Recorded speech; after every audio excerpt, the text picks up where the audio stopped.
In this video, let's see how to verify a domain in Jira.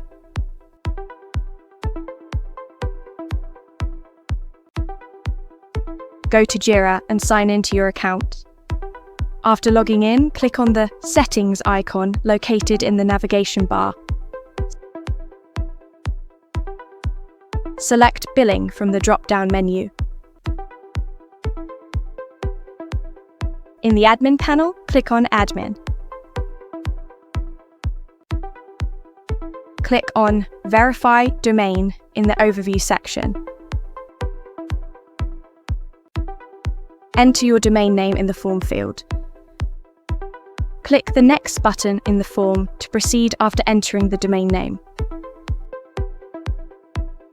In the modal, enter the name, host or alias for the DNS record. Enter the time to live (TTL) value in the modal.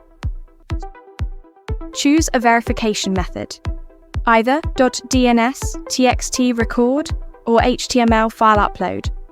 Follow the instructions shown. For DNS, add a TXT record in your domain host's DNS settings. For HTML, upload the file to your website's root directory.